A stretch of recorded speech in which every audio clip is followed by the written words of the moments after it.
हम सबको ज्वालामुखी के जलवे देखना खूब पसंद है। अब चाहे लावा समुद्र में गिर रहा हो या फिर राख भरे बादलों में तेज बिजली चमक रही हो, ये सब हमें काफी दिलचस्प लगता है। लेकिन जरा सोचिए, अभी करीबन 1500 वॉल्केनो एक्टिव हैं, जो कि पूरी धरती के पैसिफिक ओशियन को घेरे हुए है, जिसे रिंग ऑफ फायर भी कहा जाता है। और न जाने कितने ही वॉल्केनो समुद्र में अभी भी छिपे हुए हैं, जिनमें से हर दिन लगभग 10 से 20 ज्वालामुखी धरती पर कहीं ना कहीं फट रहे हैं। लेकिन क्या हो अगर धरती के सभी वॉल्केनो एक साथ फट जाएं?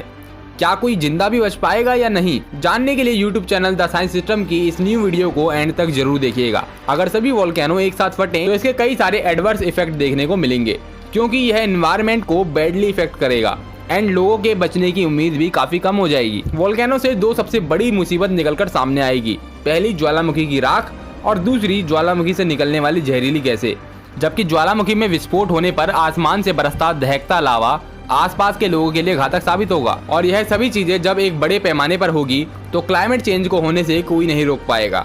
साइंटिस्ट बताते हैं कि ज्वालामुखी की राख पूरे आसमान को एक मोटी चादर की तरह ढक लेगी, जिससे कि सूर्य की सनलाइट धरती तक नहीं आ पाएगी और धरती का टेम्परेचर भी बहुत तेजी से ठंडा हो जाएगा। देन प्रकाश के ना मिलने के कारण पेड़ पौधों में फोटोसिंथेसिस की प्रक्रिया भी रुक जाएगी और कई सारी फसलें और पेड़ पौधों की जान यूं ही चले जाएगी।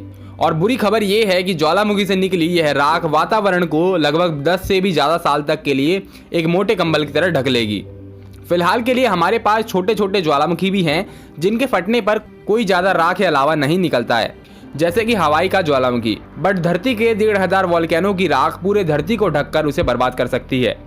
वॉल्केनो इरप्शन से निकली गैसेज जैसे कि hydrochloric acid, hydrogen fluoride, hydrogen sulphide and sulphur dioxide, ये सभी एटमॉस्फेयर में मिलकर एसिड रेन बनकर बरसेगी, जिनसे धरती की जगह जगह उग रही फसलें तो बर्बाद होगी ही होगी, पर साथ ही इससे समुद्र जीवन भी इतनी बुरी तरह से इफेक्ट होगा कि कई सारी जलीय प्रजातियां यूं ही लुप्त हो जाएंगी। एसिड रेन जब जमीन से रिसकर नीचे जाएगा तो उससे ग्राउंड वाटर भी एसिडिक बन जाएगा एंड इन वजह से बहुत बड़ी मात्रा में जमीन पर और पानी में रहने वाले जीवों का जीना दूभर हो जाएगा।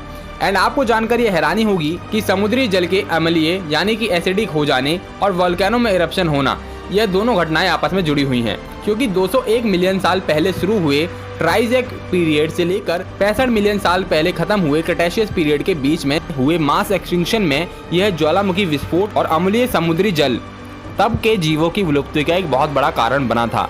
जिस समय धरती के इन 1500 ज्वालामुखियों में विस्फोट होगा तो यह बहुत सारी राख, धूल और जहरीली गैसें एटमॉस्फेयर में छोड़ देंगे, जो कि धरती के वातावरण और आसमान को पूरी तरह से ढक लेंगे और सूरज से आने वाली सनलाइट को भी ब्लॉक कर देंगे। और प्रकाश के धरती पर न आ पाने के कारण धरती पर धूल भरा अंधेरा छा जाएगा और प्रकाश की अनुपस्थिति में धरती का एवरेज टेम्परेचर 0.4 डिग्री सेल्सियस तक या फिर उससे भी नीचे गिर जाएगा। लेकिन वहीं कई साइंटिस्ट ये मानते हैं कि 1500 वॉल्केनो से एक साथ निकली राख और गैसेज कुछ हद तक ठंडा तो करेगी, पर इसमें मौजूद ग्रीन हाउस गैसेज धरती की ही हीट को ट्रैप करके धरती को एक प्रेशर कुकर की तरह गर्म बना देगी। एंड कई लोग और जीव जंतु एटमॉस्फेयर में घटती ऑक्सीजन और बढ़ती कार्बन डाइऑक्साइड से ही दम घुटकर मर जाएंगे। और ऐसा 9 करोड़ साल पहले भी हो चुका है, जब उस समय की कार्बन डाइऑक्साइड हमारे आज के समय से 2.5 गुना ज्यादा बढ़ गई थी, जो करोड़ों जीवों की मौत का कारण भी बनी थी। लेकिन इतना सब कुछ हो जाने के बाद भी क्या इंसानों की कुछ संख्या जिंदा रह पाएगी? आंसर है हाँ, रह पाएगी।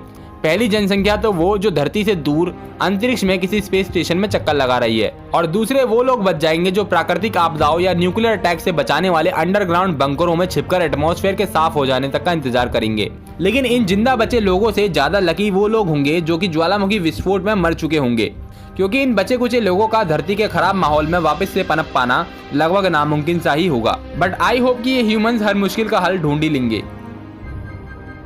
तो दोस्तों, आज की द साइंस सिस्टम की वीडियो में बस इतना ही। एंड ऐसे ही 4 से 5 मिनट की साइंस, स्पेस और एनिमल वर्ल्ड से जुड़ी हुई ज्ञानवर्धक वीडियोस को पाने के लिए इस चैनल द साइंस सिस्टम को सब्सक्राइब करके बेल आइकन में ऑल का बटन जरूर दबा देना। इसी के साथ मैं गौरव मिलता हूँ आपसे ऐसी किसी अमेजिंग वीडियो में। तब तक के लिए बाय बाय।